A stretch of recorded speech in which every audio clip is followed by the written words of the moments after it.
so someone's got children, they're listening now, and they say, okay, how much dairy should my 8-year-old, my 10-year-old, my 12-year-old take on a daily basis using real food? Obviously, we'll talk about supplementation, but real food, milk, yogurt, and cheese, how much should they be having on a daily basis?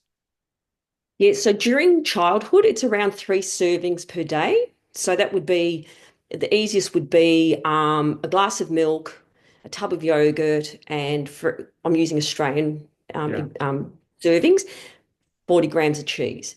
When they go into adolescence, so that growth spurt, that goes up to 4 a day. sure. Wow. Because you imagine they're normally when children are growing, they accrue about 100 grams of bone mineral each year. But when they get into puberty, at peak, boys can be as high as nearly 400 grams per year. So if you're going to be growing that much, we need to have the calcium as an example of a nutrient. We need to make sure. So if they're eating, dairy food or dairy equivalents, they're getting all the other nutrients like the protein. We're getting all these other nutrients that go with it because it's not just the calcium, it's all these other nutrients. Vitamin Mm, D, if people are not outside, then vitamin D is low, and we need that to absorb the calcium. mm. So, what other foods can they get it in? Seeds, nuts, fruit, vegetables. Where else could they get their calcium intake? Yeah, Especially because a so lot of people are following the paleo diet, so they're having limited dairy.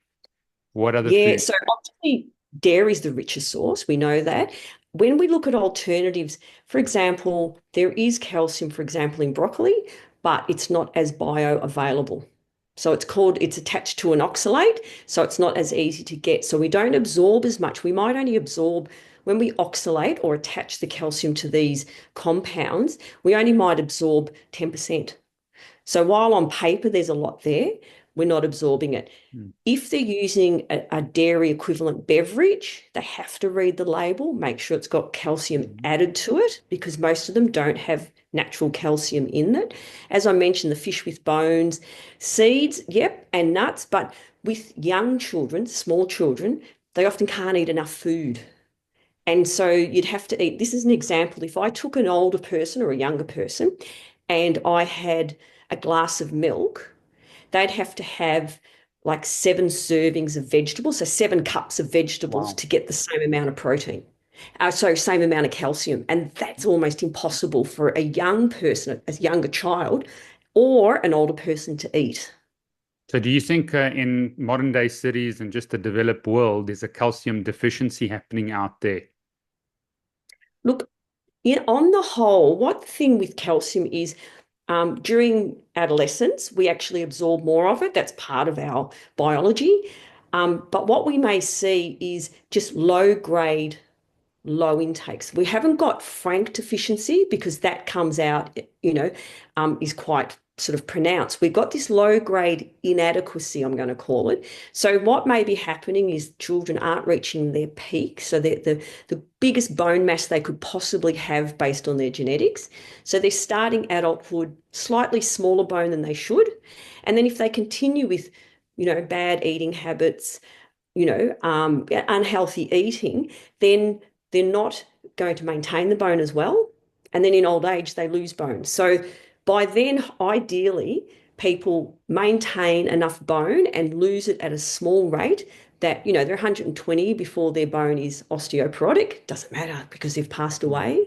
But what we're seeing is that, people in their, especially women after menopause and men, we know around sort of 70, the fracture rates are exponential. So what we may see is that historically, heart attacks would kill a person and cancer was fatal, whereas now we're curing cancer and prognosis is good. We're treating heart attacks. We're doing bypass surgery. So what we're seeing is more older people, and we're seeing more of these other diseases such as bone osteoporosis, as well as things like dementia.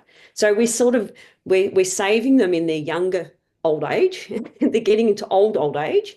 And as I said, if their bones aren't equipped early on when they were growing, the outcome is bone fragility, more likely to fracture. And if their muscles aren't good and they're losing muscle, then they're more likely to fall and more likely to fracture.